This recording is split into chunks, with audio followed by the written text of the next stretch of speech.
Welcome to What the Hell Happened This Week with Danielle, Nava, Dustin, Granger. Welcome, welcome. Come on in.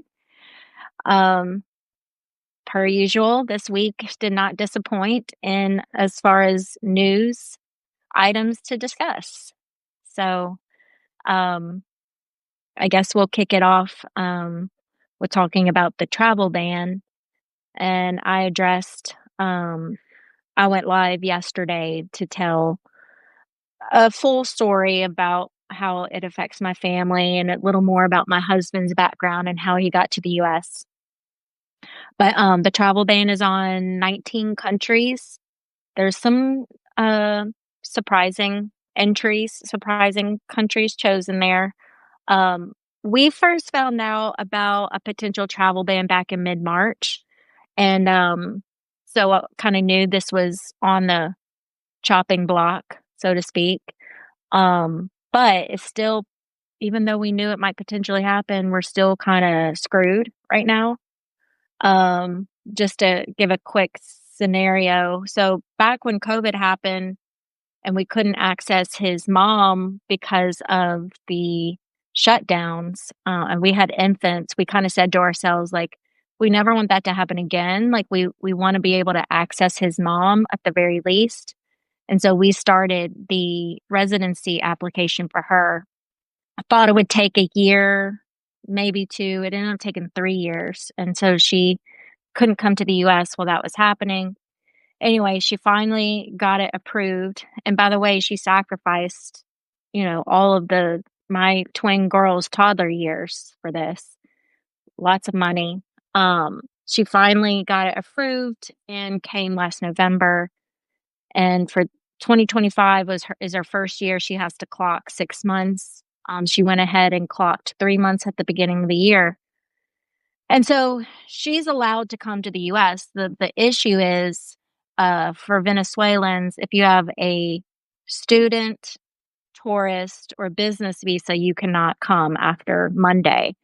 And so in our situation, the issue is his mom can come, but his eldest sister is special needs and dependent on his mom. Um, so that puts a real pickle in our situation. So we're actually right now trying to temper their fears because my sister-in-law is really scared that she's going to get detained if she gets on a plane right now. But they did get news that one of their aunts was told by the airline she would not be able to board. She's a Venezuelan, but she showed up this morning at her flight. They let her on. And when she arrived in the United States, she was okay. I don't know how long they gave her on her passport. So we take that as a good sign. So we may actually have both my mother-in-law and two sisters come tomorrow to try and get in before the ban so that his mom can secure her additional 3 months needed in the US with his elder sister who relies on her. Yes, this is all so heartbreaking. We're we'll see. I don't know. It's just so hateful, and you know the reason the administration seems to do this is to again scapegoat people. This makes us less safe. Um, it makes us our standing in the world even worse off. Doesn't improve our economy. It doesn't improve anything, um, and it's just really upsetting. So sorry to hear that. It affects me too. I mean, you are my family. Um, Yeah, and it's and just go ahead. even yeah, just even hearing heartbreaking stories too of like Afghan interpreters and stuff that we brought over here to keep them safe. Now, like we're gonna like send them back to be killed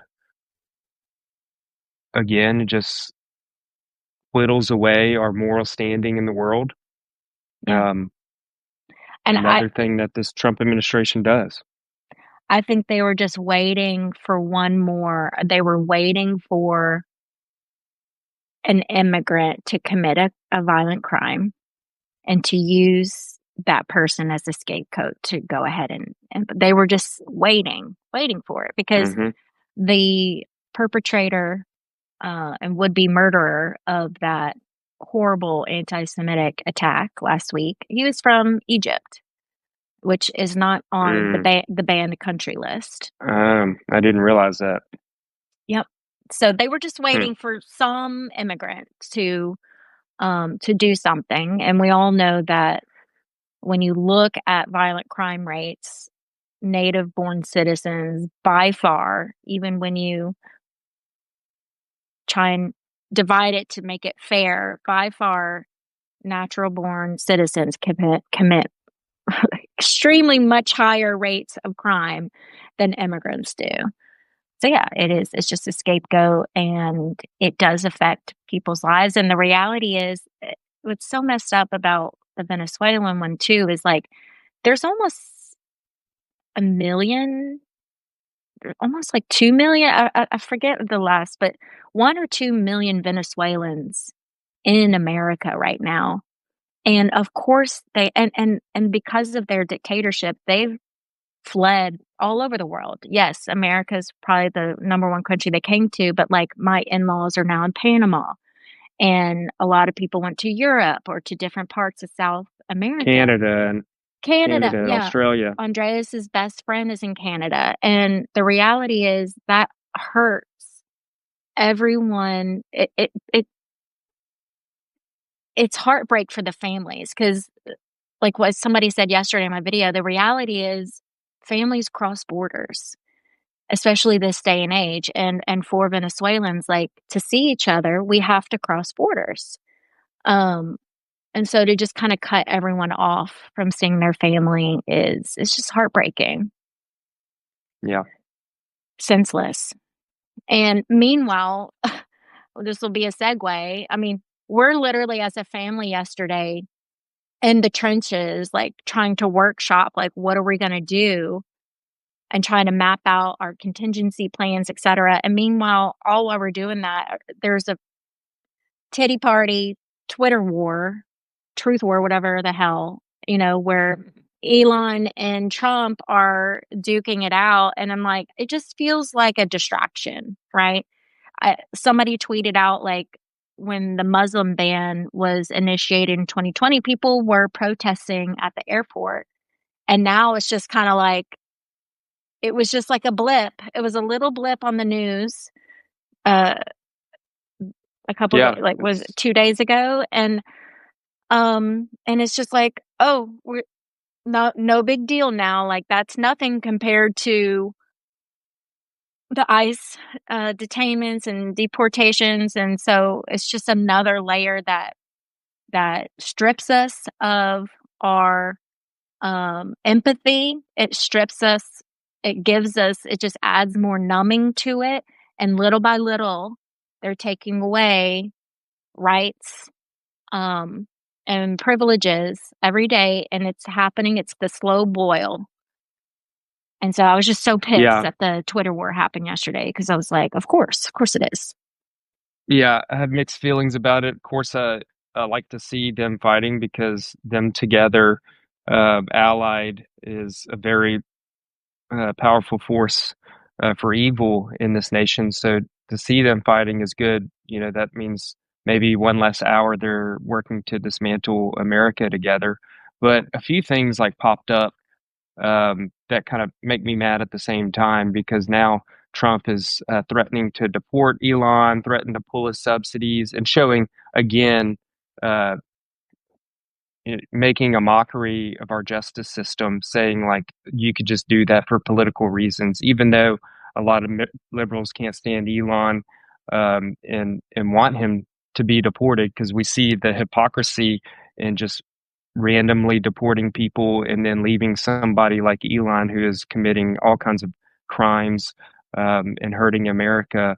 And now, of course, if he says anything bad to Trump, they want to deport him. And so it makes me mad about that. And also, um, to me, I'm wondering too, like how kind of fake and contrived it is too, because Elon is in a lot of trouble right now with the Tesla board. The Tesla stock has sunk, I don't know, 25, 30% or something like that just in the past few months. and they're threatening to, to pull his roles away from Tesla and stuff. And to me, this again is a way for him to probably try to make money and save face. And I just don't know if I believe it. I feel like he's in public going to act like he's fighting with Trump, so maybe that would increase sales and save his job and make sure he has more money. But I feel like behind the scenes, he's going to be working still to dismantle America. And Hmm. it kind of goes into the big ugly bill as well. They're fighting, Elon coming out against it. A lot of Democrats and people were happy about that. I do like that it's delaying the big ugly bill and in the Senate, but I got to remind everybody they're wanting to delay or go against the big ugly bill because it doesn't go far enough in cuts to people in Medicaid and Medicare and Social Security. Um, so we always have to remember that, and I think the argument too we have to be careful of. And Stephanie Kelton, uh, she wrote the book The Deficit Myth, about how deficits are not bad um, on their own, because whenever we do run a deficit in the federal government, that means more money is being pumped into the American people. Um, and if you completely get rid of the deficit like Bill Clinton did, it led to a recession, and she has to Hmm. remind people that. So it's important that we do pump money into the That American was population. that was the one time it didn't Um, cause a depression, and it just caused a recession. But typically, when there's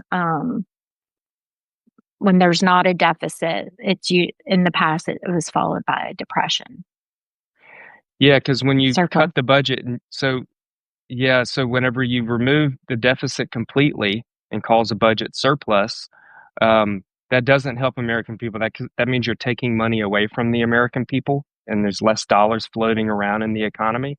I think the argument should be how the deficit is made. So if that money is going into very rich people's bank accounts and stock positions, then it's not flowing through the economy to where people can spend it and people have health care and stuff. So I think that's where the argument needs to be. And I think Democrats need to be, yes, we should call out the hypocrisy that they're expanding the deficit when they act like that. Uh, it means everything to them in expanding the debt, but we have to be careful on how we cheer that on and not all of a sudden Democrats be in the deficit hawks, because that's a trap that we don't want to fall Yes, into. Because if we want to do a lot of things in the future, like build infrastructure, build high-speed rail, invest in green healthcare. manufacturing and healthcare and things like that, we're going to need to expand the deficit. And I think the way we could do that, you don't have to expand it hugely, but yes, tax cuts. I mean, raising taxes on the rich is one way to do it. I think we have to position the money in our economy away from the rich, because economic inequality is exploding and into working people's hands in the middle class and the lower classes. That's how you blow. That's how you grow the economy. Again, that helps the debt, because we also have to think about we always focus on the debt, $30 trillion or whatever it is. But that's one side of the ledger. Okay. So you have to look on the other side of the ledger is assets. So you have assets and liabilities on any net worth sheet, even in America. So if you invest, I try to ask people sometimes like, okay, is $30 trillion too much debt? Well, it depends. Is $10,000 too much debt for one person? Well, it depends. How much assets do they have? You could have $500,000 in debt, but have $3 million in assets, and debt is not that much of a problem to a single person or a household. It's the same thing too with the overall economy, the American economy. We have, we I think we have 120, 200 trillion dollars in assets in our economy, and our assets are our people. So I think the overall debt is a myth about the problems that it's going to bring. The deficit as well is a myth. It's how we use that debt and deficit. It should be investing in people in our future. Yeah, it's all that theory. It's all about the redistribution of resources in in a way that helps everyone in a more efficient way. And yeah, I really loved one of the biggest arguments about the rising deficit is that supposedly, according to economic theory, that it's supposed to raise uh, interest rates. But they, in this documentary, which you did a great job of kind of breaking it down, Stephanie Kelton's theory and a couple of other people who believe in modern monetary theory. And everyone should go watch Finding the Money. It's right now on Prime to rent it. But it will completely change the way you think about the deficit. It's very mind opening. You'll have a lot of moments, and it's a great educational tool as well. So I'll link that in our notes. But what my Yeah, favorite part, I'll just say my favorite part about the documentary is at the end, it gives a visual of like, okay, Stephanie, if you don't believe the deficit is bad, then, and you're saying the government needs to spend money, show us what you think would be like the ideal situation. And it's like a cartoon, it's a graphic showing like the distribution of money and how it can go to help support small businesses and help healthcare and increase everyone's wages, infrastructure, and ultimately, what it gets to is we've got to start investing in climate change initiatives. So, super, super yeah, interesting documentary. Go watch it. yeah, and I think there's modern monetary theory gets uh, a lot of people, uh, even economists, or act like they don't like it or whatever. And I think there's a problem in the name because when people say modern monetary theory or MMT, they think it's a theory of something that we should do. The way I look at it Right. is a way of explaining how things actually are, Yeah. not how we want to go or whatever. Like this is legitimately how the economy works. And I think the inflation that we had after COVID was a perfect example too. Like inflation doesn't come from just printing money, which a lot of people like Milton Friedman used to say, and the Republicans have used that for the last 50 years to say that we shouldn't spend money or print money at all. But in the movie Finding the Money, it does a good example. It shows that inflation happens when there's a bottleneck, and COVID was a perfect example because supply chains were stuck. And of course, whenever goods and services can't move and there's no infrastructure, then goods become more scarce, prices go up, and that creates inflation. But if you invest in infrastructure, if you invest in manufacturing and green energy, uh, you know that's a low cost energy source that we need to invest in, and it's infinite. So Mm-hmm. getting if we came to an infinite and free energy source, that would lower inflation hugely. If we invested in more infrastructure and transportation and things like high speed rail to get people moving around more efficiently, that lowers inflation. So. Mm-hmm. So I think it's important. It's such an important movie that I recommend people check out. So, a One couple last things. thing, I did want to mention because I mentioned interest rates rising, but what the movie shows is that they basically prove that that's not true. That throughout the years, our deficit has continued to balloon, and we keep interest rates low, and that's because of the Fed, because we ultimately control that too. So, Yeah. it's funny. I just again, I love how they take every argument against it and answer it in a very cohesive, logical way. It's incredible. Yeah. Yeah, love to keep talking about economics, but I want to talk a little bit about what's happening in the Louisiana legislature. Even if you're listening and you're not in Louisiana, there's a lot of things happening here because again, I say this, said it many times before that we are the Project 2025 training ground. Steve Scalise, Mike Johnson, the speaker, are all here. We had the most MAGA governor, Governor Jeff Landry. Actually, the many of the authors from Project 2025, even I think Kevin Roberts is from Lafayette, which is just an hour away from here. So we are, what's happening here is coming to the rest of the nation. And there's three things that I wanted to talk about. One is abortion. We think that because Roe is overturned, that and abortion's banned in a lot of places, that that things can't get worse. They definitely can. Over here in Louisiana, they're trying to because we can still travel out of state and we can still order abortion pills from out of state. Well, now they're trying to clamp down on that, and they want anybody to be able to sue you.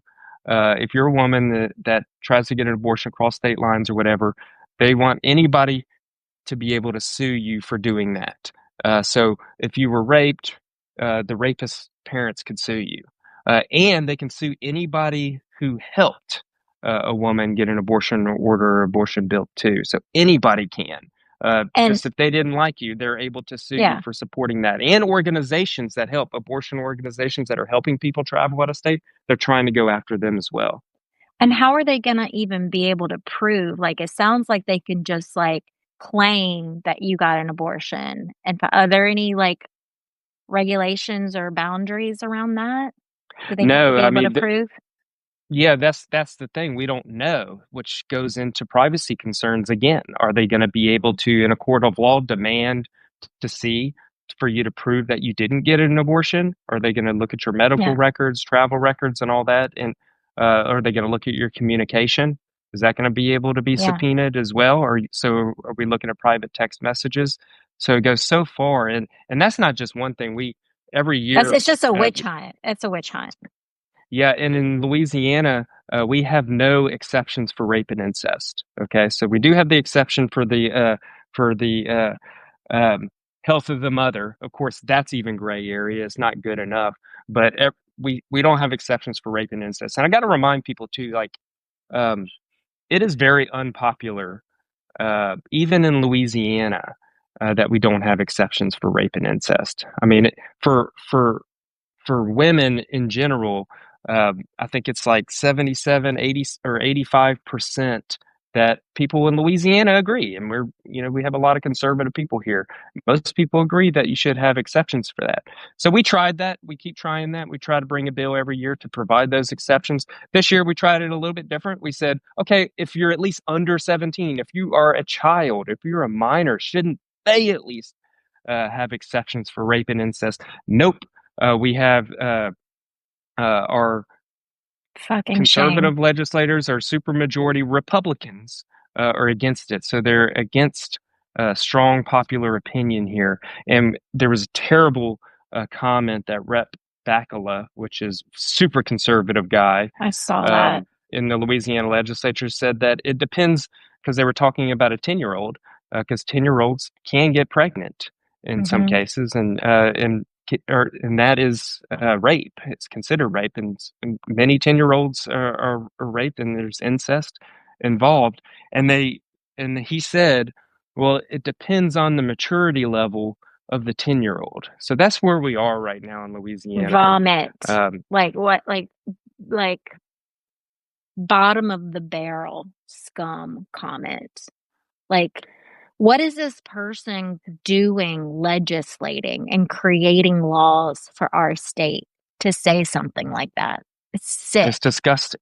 And I don't know, it's Sick. just infuriating because the people in Louisiana, we've lost Democrats every single year, keeps getting worse. And this is what we're left with.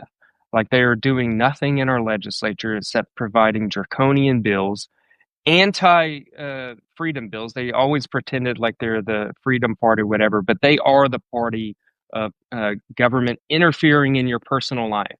And that's what I think the difference is between Democrats and Republicans, and liberals and conservatives and progressives and fascists. We do cherish freedom and we don't think government should be involved in your personal life. The reason we like government is because we know that we need government to provide solutions that we can't provide on our own. So government is there as a collective to fix problems, big problems that we can't do on our own.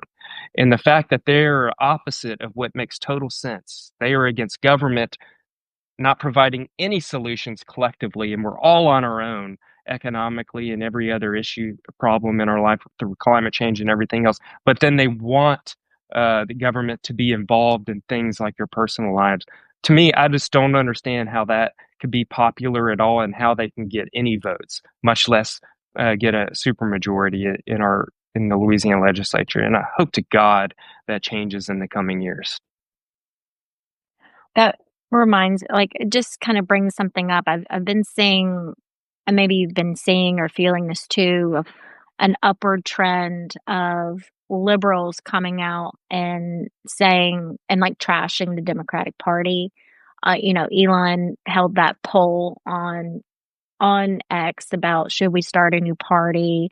And I have been seeing like a wave of Democrats like proudly shifting from Democratic to independent, um, and like scolding both sides. Like, what do you think of that? To What do me, you think that that's comes the out of reason why that? we're that we've seen it in Louisiana before. That's one of the reasons why I think we have a super majority in Louisiana is because the last 10 to 20 years, as we've been attacked by the Republican side saying that, baby killers and blah, blah, blah, we've always kept self-moderating ourselves and trying to distance ourselves from the Hmm. Democratic Party. And what that happens is because most the population, they don't follow politics. Me and you do, and probably the people listening here listen to politics, but most people don't. But whenever they do hear a little bit about politics, whether it comes from politician running for office or something, they hear them distancing themselves from the Democratic Party. And what has effectively happened is a destroying of the Democratic brand because people that don't understand politics or listen to it much, they do see the Republican Party bashing the Democrats, and then they see the Democrats bashing the Democrats, and they think, why would I ever vote Democrat? So that has been probably one of the key weapons that the Republicans has used against us. We always like to be the party or the people that think higher of ourselves, so we think it's noble to somehow criticize our own party. But what happens is Right, effectively it's diminishing our brand over time, and the fact that it's still happening at a time like this where we're in a complete national emergency and a world emergency is very bothering to me because if you're if anything, look, I understand you want to be independent, but blaming both sides about everything. Uh, uh, yes, we do have some problems in the Democratic Party, but bashing it, uh, the best way to deal with that is to join the Democratic Party and fight that from within and change it from within exactly. and make the Democratic Party stronger. It's this narrative of we have to burn it down. We have to burn it down, or we have to start completely fresh with a new party. Um, but you're going to come across the same problems even if you start a new party, because Yeah, it's you have to splitting find us up. common ground. Yeah, It's and divide and conquer. That's exactly what they do. So we're actually accelerating their main strategy of divide and conquer because we always have to remember that the Republicans are the minority in opinion. If you poll uh, every individual policy in America, the Democrats far and away our policy on every single issue is more popular. They get away with by dividing us, and so yes, so that's it's only going to make it worse. Moving independent, we should be working to get those independents. Even if they vote Democrat, they need to join us. If they don't yeah, like certain Democratic politicians that are not always um, voting with the Democratic national platform, then join us, make us stronger, so we can demand that they vote yeah, in the legislatures across the country that they follow the Democratic Party platform. Because if we're getting weaker and we're losing people, we can't hold them accountable and make sure they vote for the party platform. right. I wish there was a more visible national campaign from the National Democratic Party to do like grassroots. Like, hey, if you're a progressive, or if you feel like you're on the fringe or you're not connecting with Democrats, like you need to, there's no grass is greener. What you need to do is join your local DPAC, join your DSCC, become like part of the state party And to start to even if you change don't join, things. show up at the meetings.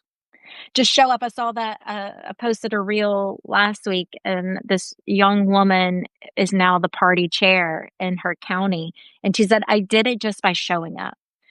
And I'm in a chat group for a popular podcast that's leans liberal, and it's a very robust chat. And somebody had aired out their grievances because they said, "I just want to share my complaint because I went to a local DPEC and all I heard were these older, like boomer Democrats. They didn't understand why Black women didn't want to go door knocking.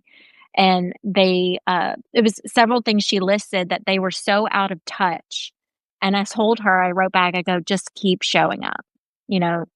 They Yep. should be desperate for help and they should be desperate to listen, but eventually you just need to show up more than they do and you will get influence. It's pretty easy to infiltrate. Now are you going to have to deal with some BS and some fighting back and drama? Maybe. But if you just can stay consistent in that, and I do feel like that is what is needed from the ground up to I don't want to say rebuild, but rebrand the Democratic Party. And I would even say it's more urgent than that because I think what we've seen, history shows, and one of the playbooks for dictatorships is to eliminate the other party. So the Democratic Party is the only force that we have right now for Trump. That's the only collective we have. We only have a two-party system. There isn't an independent party, even though technically there is. There's nothing that joins them together. We are the only way that we can fight fascism is the Democratic Party. So if you're not making it stronger, you are making it weaker. So we're Mm. seeing across the country registrations change. You know, gaining some Democrats, but independents are by and far taking over. Around even the Republicans are getting stronger. Independents are getting much stronger. But the problem is that's taking away from the Democratic membership, and it's going to make it easier for Trump and a lot of what's happening through his executive orders and stuff, and his dismantling of the judiciary is they're gonna start targeting the Democratic Party. They're already doing that with Act Blue and some other ways. They're going to go after it, and they're going to try to eliminate the party, and then we're going to have nothing. I know we feel like we want to be both sides and independent minded, whatever, but it may contribute faster to the dismantling of the party and the dismantling of American democracy in America. So I think it's Yeah. very, very. I encourage everybody to think about that before you do, and encourage people to join the Democratic Party. It's all we have. Well, And and before, right, I was going to say we saw it play out in the election. The people who would otherwise label themselves liberal, progressive, the amount of people who sat out and didn't vote or voted for the Green Party. Look what happened. yeah, yeah. I wish it wasn't that way because Right. a big part of me wants everybody vote for the party you want, but unfortunately, the way our system is, it's only a two-party system. It's always been that way. We don't have a parliamentary system. It's just technically how things have always been in America, um, and they're weaponizing that against us now. So Mhm. I think people need to wake up to that because things are going to get very bad, and unfortunately, I'm not very optimistic about it. Um, but I encourage people to just think about this more. Um, Moving on to another one or two things I wanted to talk about Louisiana legislature. They banned chemtrails in Louisiana. So this is kind of weird to me because Oh like I know gosh. chemtrails have always like been out there in the background, and we kind of laugh about it like, it is funny because it's completely ridiculous the arguments that they were making publicly in their legislature. And it just shows when you have a supermajority, you're going to get stupid. Republican supermajority is just equal stupid. But after listening to what they were saying, it's just they do not understand the irony that things are go that there's forces that are putting things in the air, chemicals in the air that is controlling the weather, completely not even realize the irony that we have Cancer Alley and more industries per capita than any other state in the nation. And we were literally pumping uh, uh, chemicals into the air, causing climate change, and arsenic and other bad chemicals into our water everywhere. And that evidently doesn't concern them at all. And now we have this MAGA movement in Louisiana. Of course, it's the same anti-vaxxers. It's the same rich country club moms that are all Republicans voting against health. Um, they're voting against SNAP and food stamps. They're voting against Medicaid that would help children. They're voting for people that are voting against or declining food for children. It's just the hypocrisy is just maddening. And one other thing I realized too, like they said that uh, people are, government conspiracy, there's government agencies that are doing these chemtrails and stuff to cool the earth. And I'm thinking, I bet that's what it is. They do not like that even if it would be nice if we had the ability to coordinate and geoengineer the weather to cool the earth because freaking earth is on fire right now and we're because of global warming. But I think that's one of the reasons they hate chemtrails is because they think that it's a government conspiracy to cool the earth, which So God we forsake that ever let happens. let me follow that logic. We don't believe in climate change, but we think the chemtrails are actually combating climate change. That's the logic. And Yes, so therefore we don't want them because we right, want if by any chance climate change does exist, we don't want them fighting it. right. Because we want the toxins from the oil and gas companies only in Yeah, our because that's air. plant food, Danielle. It's plant food. Okay, I just wanted to make sure I was following that right. Which kind of The like, level the level of cuckoo knows no bounds, really. this idiocracy. Um, it's just we're watching it in real time, and Louisiana's the worst. And it brings me also to the fact that FEMA and NOAA is being defunded, and there was a weatherman, I forgot what state, maybe in Florida, that came out and said, "Look, we're not going to be able to track hurricanes as closely as we did in the past. Like that's a real risk." And of course, FEMA being defunded and actually being dismantled. We're seeing states that are having, Arkansas and North Carolina and other places where they're not getting FEMA funds. And whenever I bring this up on Twitter or whatever, the Republicans are all in my comments. Well, Trump is for sure he's going to give us the money. We're just not going to have the government, coordinate as much. It's going to give it. It's just going to send us $50 billion or $100 billion to our state and everything's going to be fine. We're still going to get the money, which is complete bullshit. And Governor Jeff Landry was asked recently by a reporter, is he concerned now that it's hurricane season about FEMA? And he's unconcerned. Okay. He unconcerned that we're going to have FEMA defunded. And to me, it's just like so crazy that, because I think he's completely lying. He's got to be freaking out about this because um, I mean, if he's got any brain cells, he would know that a lot of it's going to fall on him and the Hmm. Republicans. We got to make sure that whenever people find out, because people are going to be pissed off when they Hmm. find out that no FEMA money is coming or help is coming to Louisiana. I don't think that, yeah, I think they just live day by day. It's just whatever they're asked in a daily situation, it's for their own interests or Trump's interests or his agenda. And they just push all consequences to tomorrow. Um, because at the end of the day, the oligarch du jour could swoop in, spend $1 million on their campaign, and they would win anyway, no matter what awful policies they put in place. Yeah, and it's like, okay, will FEMA work for Louisiana because we have Mike Johnson and stuff here? I don't know, but I feel like we're gonna have to. The only way we're gonna get any help is to beg for Trump and probably bribe him. Hmm. We're gonna have to ask some millionaires to send him a couple $1 million, buy his meme coin or whatever, and hope that we get help. That's the world we live in right now under Trump. And Infuriating. and I think ultimately there every summer is just a roll of the dice of whether or not we're going to get that devastating hurricane or not. And I want to mention. Uh, I know we're running low on time, right? I just want to mention one other thing to remind everybody. Hey, we did have some wins earlier this year where we voted against the Project 2025 amendments in Louisiana. I was a big proponent of voting against Amendment 2, which was the tax amendment. I always said that that's the one that the Republicans really want because always follow the money. They wanted to take a lot of protections for education and infrastructure out of our Constitution and use that money for tax cuts. And we're actually seeing the fruits of that now. There was a report showing that we have to remind everybody that this year is a fiscal year in our legislature, and they're not able to do any big tax cuts for rich people right now because we blocked Amendment 2 to where they couldn't raid those funds.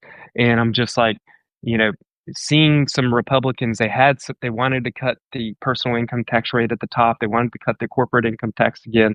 Um, and the fact that they had to pull those bills shows me that, hey, y'all, we won.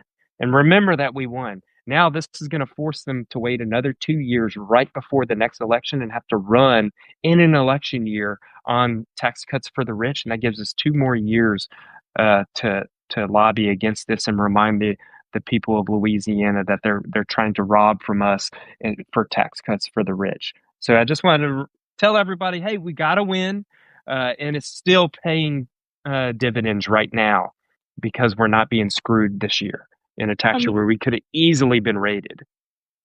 did I see this correctly that there was a win for teachers?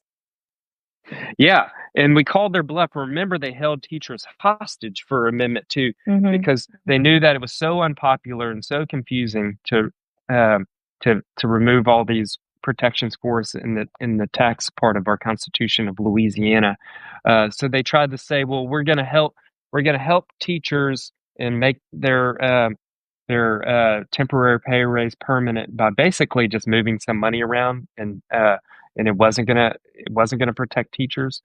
We always knew if you want to pay teachers, you do it in what's called the minimum income foundation. I forgot what minimum foundation, whatever. That's where education expenses come out. Uh, so we called their bluff because then they tried to threaten when they knew that Amendment 2 was going to go down in March. They tried to threaten teachers and they sent letters to all the teachers saying, if you don't vote for Mhm. this amendment, we're going to cut your pay. We're going to end your stipend, your $2,000 a year stipend or whatever. We called their bluff and we won because I knew that it would be on their hands that they cut teachers at a time Mhm. whenever we need more teachers and we need to pay them better. We called their bluff and we won. They were bluffing about that. And now, again, it's only a stipend, but it buys us more time. Okay. Love to hear that. Yeah. So that's spoiling on good news that we Yeah. can win when we come together and we vote against this. We built a multi political, multi racial coalition to vote down those amendments. And we will And do I'll it again because they're trying to repackage those amendments again this year. They're trying to break them up. And so we're going to have some more amendments on the ballot probably at the end of this year, and we're going to have to fight again. and I'll end on one more good note. I have been seeing also a trend, people changing and even conservatives changing their uh, attitudes towards tariffs. I'm seeing tariff fatigue. I'm feeling it. I'm seeing it. I'm hearing it. Of like people are getting wise to. I mean, taco, right? Taco. Yeah. It does nothing good for the economy. And again, it's a tax on the citizens. So Everybody knows it. let's hope he like fully tacos and just drop the tariffs. Just hurry up and do your little 10% tax and move on. Move on. Yeah. Stop tampering It's not the with the bullshit. economy. Yeah, it doesn't have Stop. to be this way.